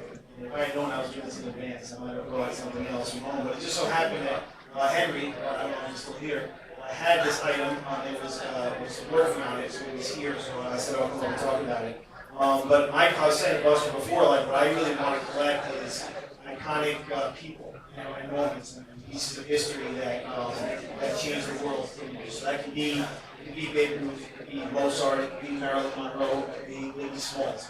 Really, if there's any place where you can get Tupac and Mother Teresa at the same place. I mean, that could be a collection of really iconic and world-changing people. For the best part about that, for me, of having that as your goal, is that you can kind of be the arbiter of what would qualify in that group. So for me, again, I want to respect all different Andy's telling me that pick up a Lincoln at one point, Babe Ruth, and there's a Mother Teresa in my collection. For me, being I'm 42, so I was a child in the 90s, like the icon for me that had such a significant impact on the world was Kurt Cobain, Nirvana. And Cobain is, he meant a lot, he means a lot to people today. I mean, you look at right now, you go to Target and you still see Nirvana shirts on the wall. There's not a lot of examples of that in history, really, of something transcending. He really is a transcendent guy, but it's a perfect storm of stuff in that he was with us in the public eye for such a I mean, essentially 3 years. Nirvana came on and just changed the world, changed the music almost instantly. That time flew by so fast, and very sadly and tragically, he was gone. And in addition to that, obviously, we didn't have people like Buster that were on, everything's now on Instagram. I mean, we didn't have as much color into people's lives, public figures' lives at all, even the ones who wanted it. Cobain certainly didn't want it. He wanted it completely private. He didn't anything commercial. He had anytime he wanted to put it out. So anytime you see the signature of Cobain, which is really exceedingly rare, because it's like it so much. I mean, your base price to get one of those is probably $13,000, $14,000, $15,000, and that's for a really basic, something you spend half a second like the hotel lobby, these other ones that you do. So you can find something that actually has a window and is significant. So I came across this piece, and this is a Type 1 photo. It's and Henry just affirmed that. I knew it was, but confirmed that earlier. It's a little bit uncomfortable because actually it shows, and I have a lot of reverence, obviously respect it. It shows her in a really personal and not really great moment, to be honest with you. And the thing that's interesting about it, in the Type 1 photos that Henry just put on that great presentation, is that you see a Type 1 photo, and in most cases, it's going to be like Henry said, a photographer takes a picture of Babe Ruth, goes back to the studio, produces it, whatever. In this case, this is a photo that was taken by a close friend of Cobain's, and he actually developed himself at desk himself. He spent time with, and it's never been produced digitally. It's only been seen unless Henry passed around the PSA office. It's been seen by less than 20 people. And they got a lot of attention too. That was an awesome photo. So maybe 30 now, but it's never been published. It's never been seen anywhere. The story behind it goes when Kurt. Nevermind came out in November '91. Pretty immediately, just changed the world. I mean, it smells like Teen Spirit. Hit MTV. It was pretty much on loop 24 hours a day for a while there. And Cobain's guitars are without question the most desirable guitar to have. Those collectors, Jim Irsay of the Colts bought the Teen Spirit guitar for I think $4.2 million. The little guitar went for $6 million. So, but anyway. And very quickly, it was kind of catching up to him and to the band like this was real. It was like a lot of people had a hard time digesting his new life and what was happening around him. And he pretty quickly, unfortunately, fell into a tough time. And so that was November when it came out. Late December, early January, 91, 92. It was so early that he didn't even have a house in Seattle. He was staying in a motel or a hotel. And they were going to Saturday Night Live, which I think was on January 12th, 92. And the week leading up to going to New York, he was just in this motel room with Courtney Love, who ended up being his wife, and a couple of friends, one of whom was the person who took this photo. And while they were hanging out in the room doing whatever they were doing, he decided out of nowhere to color his hair red, to dye his hair red, which is something that he never did at a point in time. This friend went to the store, and I don't know how she did this, but she colored his hair red using strawberry Kool-Aid. And this is the provenance. I have I believe it. Yeah, so I mean, I have the pronouns pretty well Have established. the Kool-Aid. I don't have the Kool-Aid, but anyway, but it became an iconic thing because he ended up going to Saturday Night Live, and that was the first time a lot of America, like kids knew it, but parents didn't know it. So Saturday Night Live, that happened, and you know, he came out with the red hair at that point, and then a day or two after Saturday Night Live, they did a photo shoot of Rolling Stone, and that became an iconic cover photo as well, with him in the red hair. So this photo was taken by this friend of his in the immediate moments. She colored his hair. We're in the hotel, and basically like, you know, take off the towel and, you know, how does it look? And took a picture, kind of like in the first instant that he had this red hair, which ended up being an iconic thing. And I have to say, he's not really in a great place in this photo, which is why Chris asked me before, like, do an Instagram thing, whatever, and I actually declined doing it. I have no problem showing people here, but I really don't want. I've never taken it, even on my own phone. I've never taken a picture of this, and I've never sent a picture of it to anybody because it is like a very private and not a great moment for this iconic person, and I feel the responsibility a little bit to not take advantage of that and be respectful to it. So I mean, I'll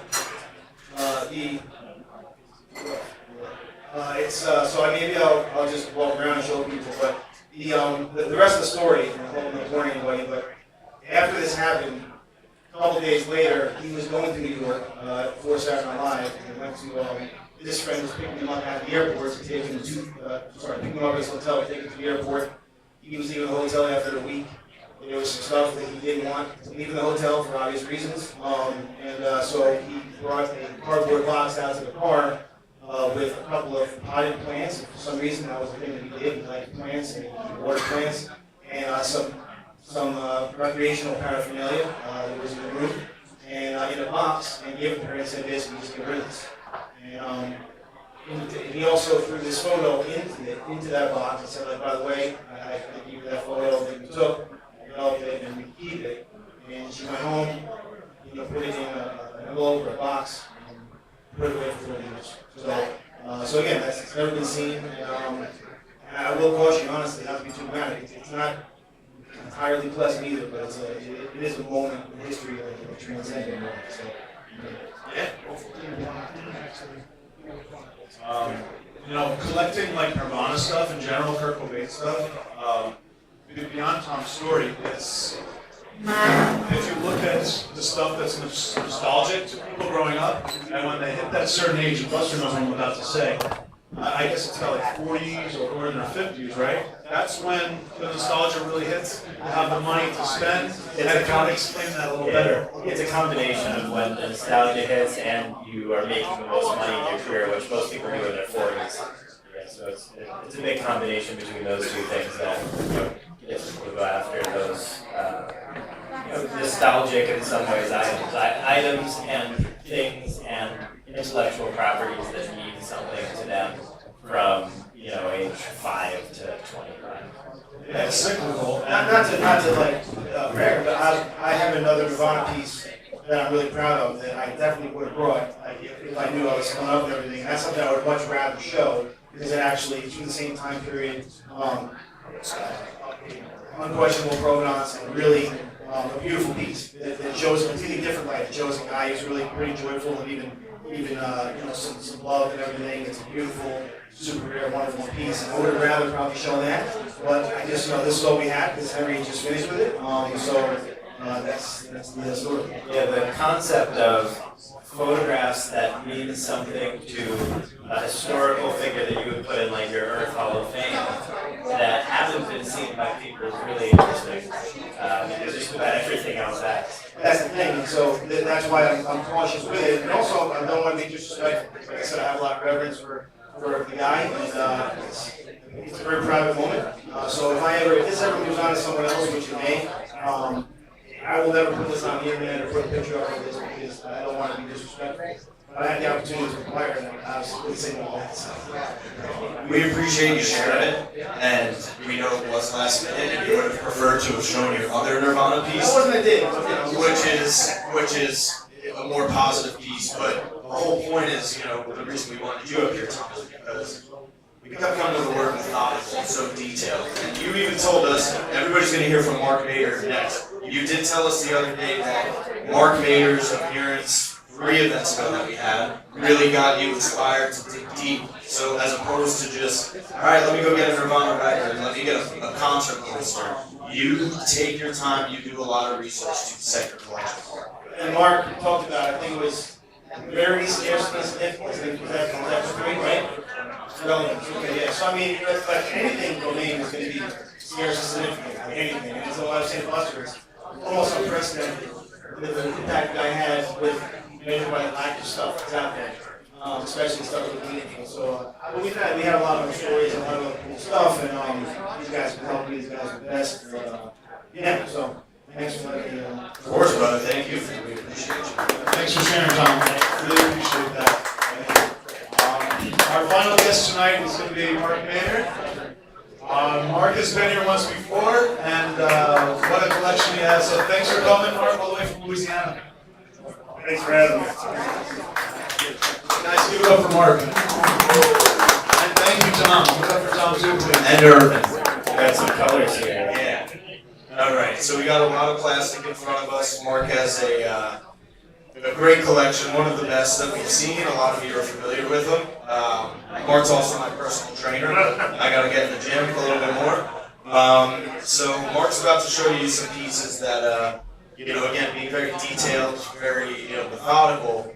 You can think of one moment in time. You can think of one athlete, whatever that is, and find one piece, right? Derek Jeter's my sports hero. You can get a jersey. You can win one in the raffle in about 10 minutes. But you can buy a Derek Jeter jersey and call it a day. I have my Jeter piece. I'm very happy. And then you can take it to the next level. You say, oh, I have a jersey, but now I need something else. I need a ticket. I need a photo. I need a card. There's so many different things you can collect around one subject or one moment. And I think that's what Mark is about to show us right here. Yeah, so the way I like to collect is, first of all, I like rarity, relevance, and I also like to, rarity, scarcity, and relevance. So what I look for in a piece that I'm collecting, and I kind of center everything around ticket collecting. I like my debut tickets. So what I have here is, I started off with a Mickey Mantle debut ticket, and it's one of my favorite tickets that I collected. It has, it's obviously his debut. The gate he entered on this ticket was gate 6. That was his debut number that he wore in his debut game. And the section was 7. That's why I like this. His ultimate number was 7 for his career. So I picked this ticket, right? And then I like to build around the subject. And so I built around this with this piece here, which is a type 1 photo of his debut game when he did his debut game. There we go, this picture. Love it. You just don't like the autograph on it, do you? No, not at all. I mean, it's a beautifully executed photograph. I think so. That's one of the reasons why I picked it up. I like the autograph on it. I like the fact that it was from his debut game. The fact that Joe DiMaggio and Ted Williams is in the photo with him in this photo. And so I built around that. And then the way I build a collection is you couple it with his rookie card. And this is his 1952 Topps rookie. So I built a collection around a subject, and then I have a story to tell. This subject, Mickey Mantle, and his debut game. So, Real quick though, the subject you built it around, his debut is one of the most iconic debuts, or kind of anticipated. As a rookie coming up to the Yankees, the reason he's photographed here with Ted Williams and Joe DiMaggio is because before he even played an inning, he was expected to fill DiMaggio's shoes. So imagine your first game ever, you have to play an inning, and you're playing against Ted Williams and the Boston Red Sox, and they're like, hey, Ted, Joe, come over here and take hitting around Joe DiMaggio. So, iconic moments, probably one of the most iconic debuts ever. Exactly. And so, and then, halfway through the season, or June, I think, of that year, he got sent back down to the AAA. So, and he actually considered quitting baseball at that time.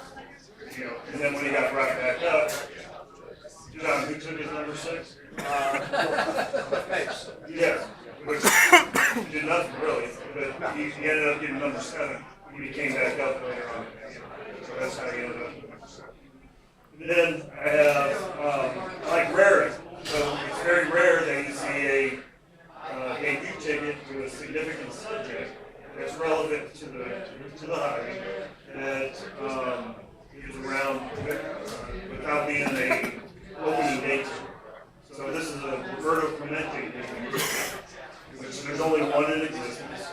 PSA is graded, and this is the rarity aspect of my collection and scarcity.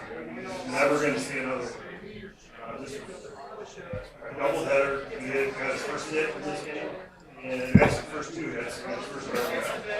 This is Roberto Clemente. Another debut ticket that I collected. This is Brigandi. Chris, especially, is a Jackie Robinson debut. So, a lot of people focus on what something costs or comparables to, which is a good matrix to keep, and it's good to keep your thumb on that pulse. But when you're talking about stuff like this, Clemente, Pop 1, Jackie Robinson, Pop 11, if you really want that ticket or that collecting piece, you're gonna get 2 people in a room that really want it, and you're gonna bid as much as you can afford to get that. Because they're not gonna come around every day. It's not like these modern day players, or even the 52 tops now, you see a lot of an auction. You don't see a lot of debut tickets. And talk about getting close to a game. How much closer to the player and the game of his first game are you going to get without his jersey, without some piece of memorabilia that he went wearing, and then the ticket, so, and the story it tells. So, and then I surround that Jackie Robinson debut with his first 52 with his first Topps card, his Leaf 1948. What's your threshold for who's worth collecting? Because you go deep on certain guys. Obviously, there are others that you could. How do you decide who to go for? Well, it's availability. It has to be. I think some of the benchmarks that have to be the boxes that I have to check off. Hall of Fame, Hall of Famer, retired, can't be playing. Potential Hall of Famer can't be playing anymore. Just something that someone that's established. Because as you can see in on Franco or some of these other players that people pay 6 figures for their rookie cards that are worth nothing because of reputation or off-field antics that they have done. So, I try to stay within that realm. To continue with this question, going back to vintage, let's say, there's plenty of Hall of Famers. We saw Trish speaker cards here in a 7 before. But that doesn't excite you, and it doesn't excite a lot of people, although he's obviously one of the greatest players we were in before. You say it doesn't excite me. No, that does excite me. But it excites me that I have to find those pieces. And when you called me on Sunday, I didn't have there's only so many 7-figure pieces I could bring in my backpack. So I didn't want to bring my entire collection. But yeah, that is correct. I do try to collect significant players that are from the vintage era that mean a lot to the game. Not just baseball, but football and other sports. And off of that, what does rarity mean to you? And what, like obviously you collect some cards that are not rare, and then some tickets that are insanely rare. What makes something that's not rare worthy of being in the collection and the opposite? Okay, so availability. So there could be 1,000 of them out there, but how available are they? Or the ratio to collectors of that subject to the population of the item. So the Mickey Mantle, 52 Mantle, there's approximately 2,000 graded by PSA. Well, what's the ratio between collectors of the Mickey 52 Mantle and the amount that are out there? So there's 2,000 of them. And just like Jeff said earlier about the population of the United States, and then the collecting community that has increased as well. So you guys do those ratios, and you come up with rarity, even on a piece that has a population of 2,000. Yeah, and clearly, like going back to the subject you picked, Jackie Robinson, Mickey Mantle, Roberto Clemente. I know Chris talks about this a lot, and we have like our own philosophy of sport evolution. Talk about that. Yeah, I mean, for baseball, so, Mantle, Jackie, Cruz, Eric, Cobb, Clemente is one of our absolute favorites. And then when you start going into the historical side, George Washington, Abraham Lincoln, you can't go Ben Franklin, guys like that. Buster, I know you're a huge fan, collector of signatures, cards, all these subjects. And then something that we've been picking up on is more on the business side, right? Because now there's a lot of money going back and forth in this hobby and this industry. J.D. Rockefeller and Cornelius Vanderbilt, these are signatures now that, not everybody's looking for them as much as Mantle, but they're blue chips. Like, they're not missing. If you get one, you did fine. Exactly, regardless of the price you pay. Exactly. Right? Because of the scarcity of rarity. And that's what I get a kick out of some of these podcasts, like Talking Tickets, with Mike and Sean. I mean, those are all well and good, and I think they mean well a little bit. I think you get too much into talking about how much something went at auction, or I can't believe someone paid that much for something. Well, it doesn't matter what you believe. I mean, it's what so that collector that bought that item, I think it meant something to that collector, or they would have spent the money on. So, if you're going to collect something and it interests you, collect it. If it's rare and you can't find it every day in an auction, and you really want it, maybe you can afford for it. If you lose it, then fine, you lose it. But don't ever gauge just based on last time something sold, especially with tickets. Have more photos. I mean, those are so scarce. I mean, you're talking about population of AU. I think that's a population one. You can correct me if I'm wrong. Top one of that whole. Yeah, so that's a pop one. That's the only type 1 original photo of Mantle's debut. There were 3 photographers that day, but Of that, post, yeah. that's the only one of that shot. Of this shot right here. And it's got 3 main subjects that are significant to the hobby. So, why not go after that? You're not going to see it again. You're not going to see it for auction. So I'm never going to pick it up. So why not go for what you can afford this, pay for it, and then we're worried about price so much as far as just go buy what you can afford. Love that. Yep. Especially for one-on-one items. For one-on-one items and scarcity, if you want to set yourself apart with a collection, these are the types of things that I look for. Even you can stay away from the Jackie Robinson rookie card or even the Mickey Mantle rookie card and just take all the rest of them. There's less than a population of 15 right there with all those together. Another fun thing about one-of-ones is you'll never have another count. Exactly. So you don't have, you can sleep at night, you don't need to worry about it, you can put it in a museum, and there's nothing anybody can say about it. That's something great about one-of-ones too. And that's what I like about tickets, because no one has ever came to me about my card collection and asked if they could display it in a museum. But they have done that with the Jackie Robinson, Clemente, debut tickets, or even other debut tickets. So, I mean, very few items that you can say that you own that you even want to display in a museum. Museum quality collectible is sort of how I think about rarity. 2,000 museums can have that Mantle 52, but not the same for these photos, not the same for these tickets. And if you've got a bunch of museums that highlight baseball history, it's really interesting when you start having those conversations. Even the Hall of Fame doesn't have that photo. That's right. It's pretty cool. They don't have it, or the Jackie Robinson ticket, Clemente ticket. Another thing too around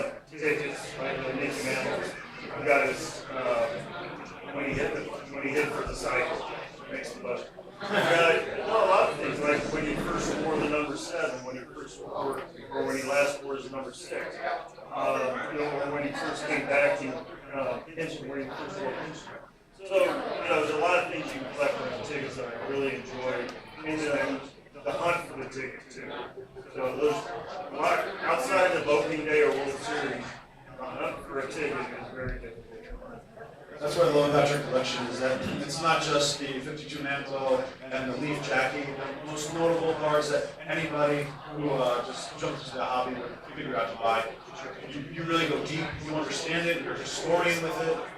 Like you said, the day he stopped wearing number 6 or number 7, you really appreciate and love this stuff. This isn't just one financial thing like many people have turned it into. You really understand and love the hobby. We talked earlier, you guys did, about the George Bush's first pitch, or throwing out the first pitch game. So that was Rivera's number, I forget what number. He sang, his number sang, but that 22nd save was so people will always say all his saves, he always collected save, where he saved the game, so he'll collect all his saves. And so that's another subject, but everybody refers back to that as George Bush first pitch.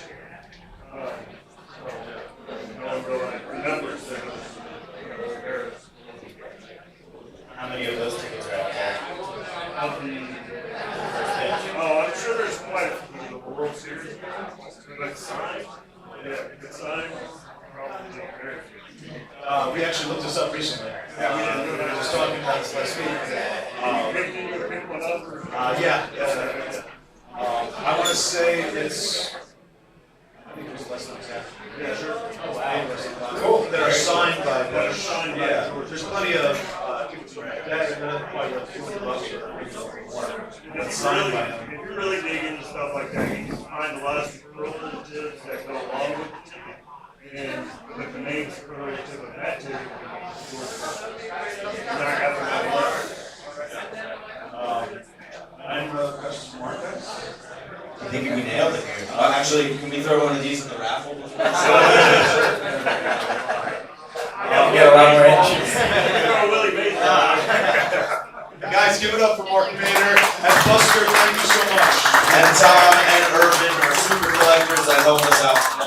Really appreciate you guys. Guys, that is just about to conclude it. We're going to do the raffles. CC's going to go grab the raffle items, the tickets, and we'll start listing them off. But thank you so much for coming. It's a long night. I hope you guys enjoyed yourselves. We kind of hit all different types of collecting. So thanks again for coming. Really appreciate you guys.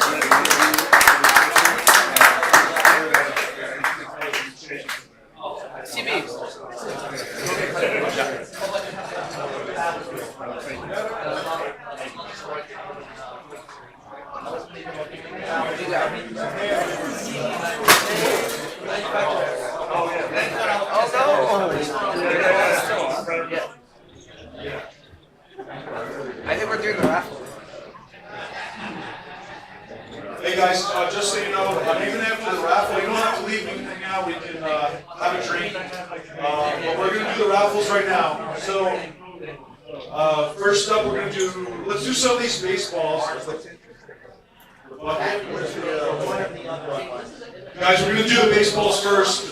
Jeff Rosenberg, right here. Hey Jeff, we just want to thank you for coming into the raffle here. So the first one, what are we going to do here, CC? Let's start off with Fred McGriff. Give it a good shake. Inducted into the Hall of Fame. Our new Hall of Famer. TriStar authenticated as well. CC, can I get in there? Who's winning the Fred McGriff baseball? Right. John Brigandi, now you can't win. Alright, the first winner of the night is Robert Discolo. Robert, you here, Robert? I saw him earlier. There he is.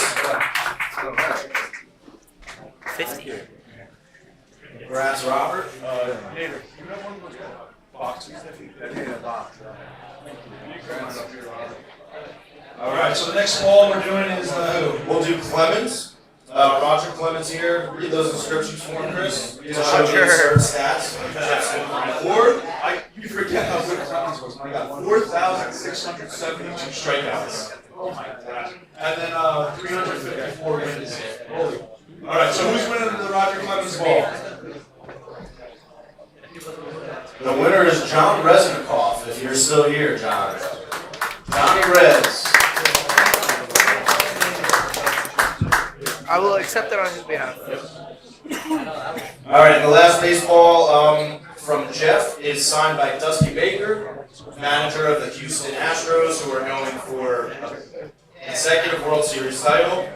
Again, in New York, the Astros, we're not too fond of them up here, but Dusty is a legend. You know, he's one of the greatest baseball guys ever. So, a absolute future Hall of Fame. Dusty Baker's going to sign baseball goes to Dan Bragdon. There he is. There he is, Dan. His first time in Collector's Night. Danny Wood. Thank you. Thanks, Dan. Thanks for coming. All right, moving right along. The giveaways here. Let's do the Jordan first. All right. All right. So this is Henry Ying. Thank you. Hold this up here. This is a Type 1 photograph, Michael Jordan, 1990. Is that right? 1992. 89 to 1990. Beautiful shot. What's that? Beautiful shot. Beautiful photo. Basketball is one of the toughest images to get when the players alone because it's in such a condensed space. So you always have like people on top of each other. These are big guys and stuff though. So whenever you get a solo image and stuff though, it's always a big plus. Premium for basketball. That's awesome. All right, so this is worth at least $1,000 here. Let's see who's walking home with a $1,000 Michael Jordan photo. That would be Frank D, who I believe would be Frank Disco. There he is. Well done, Frank. The son, father's nephew. Nephew. Nice. Good job, Monk. You crushed it. Congrats, Frank. All right, here's another photo that Henry has kindly gifted for the raffle here. It's a beautiful JB Mike Tyson photo. This is from Henry, 1980? This is from 1989. It was an exclusive photo shoot for Toyota. It was a shot in the desert. And one thing with Mike Tyson is that he didn't do a lot of personal photo shoots and such. So I mean, obviously he was at the top of his game, and the time and the demand for his time was just incredible. But it's just a great image with probably the most fearsome boxer, at least in my generation and stuff though. So. All right. And the winner is? Yair. That's all right. We'll ship it to him. Yair left. But congrats, Yair. Congrats. John, you can't take it. You want it. So I'll take it. We didn't talk about value. This is about $1,500 to $2,000. Probably about that rate. Yeah, $1,500 to $2,000. Congrats, Yair. Wow. I'm just making five. All right. Do you have anything? Just this. All right, and our grand prize here. Oh yeah. Let's We have a Derek Jeter signed jersey. Pinstripes, obviously. It has a School 2020 Hall of Fame patch on it as well. It's an official jersey. I look good at pinstripes. And who's going home with this one, Cece? Hopefully me. Derek Jeter's my hero. I know. Bye. Pete. That would be Mr. Mark Mader. The big winner. This is a $1,500 signed jersey with Derek Jeter. And Mark, you also get to keep the mannequin. Congratulations. I'll take it. You can't take the man. Guys, thank you all so much for coming tonight. You guys who are winners. Let's hear it for all the guest speakers again. Let's hear it for Chris Brigandi, who created this monster, and JB over here, John Brigandi. Thank you guys. Please hang out a little bit longer, grab a drink, talk with friends. Thank you all so much. Thank you guys. And of course, my man CC with him, this whole thing without the prize. Thanks again, everybody, for coming. Have a great night. CB.